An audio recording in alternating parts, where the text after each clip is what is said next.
this is not the Klingon death ritual. This isn't either. They are no more the Klingon death ritual than this is the human death ritual. It's not the Klingon death ritual, it's a Klingon death ritual. The Klingon species comprises at least 24 houses living on dozens of worlds, speaking as many as 80 different dialects. It's an absurd presupposition to believe that literally any depiction of Klingons in Star Trek could be considered typical for the entire species. One thing that frustrates me about Star Trek is its tendency to depict alien races as monocultures with standardized foods, traditions, language, and mannerisms. But that's far from realistic. On a single planet, human beings inhabit almost 200 countries and speak over 6,000 languages. I'd imagine that an interstellar empire would have a dizzying level of diversity, and that's why I really liked the Klingons from Discovery when we first met them, and why I never had a problem with this guy from Into Darkness. They were different and unfamiliar and were exactly the sort of thing I've always wanted to see in Star Trek, a little bit of variation in alien paradigms. And that's why I have absolutely no problem with Discovery mixing up the so-called Klingon death ritual. Why are these Klingons preserving and entombing the body of a warrior? Don't they know that Klingons don't regard the body with any special dignity?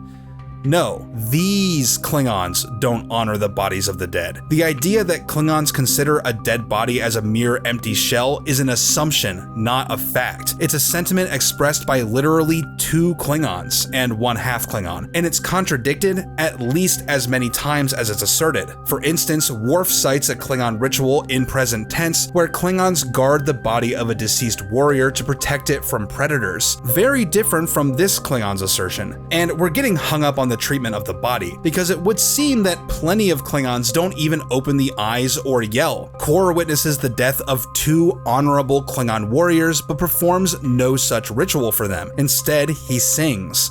But I really don't want to make the argument too bogged down in technicality. What's important is that there doesn't appear to be any hard and fast Klingon death ritual. Sometimes the eyes are opened and sometimes they're not. Sometimes there's yelling and sometimes there's not. Sometimes the bodies are respected and, well, you get the idea. But accepting this one particular tradition as the Klingon death ritual disregards a more nuanced reality in favor of the assertions of a very small number of individuals. We know how foolish it would be to claim any single human death custom as the definitive way that our race treats its dead, and it does us no favors to assume that an alien culture would be any different.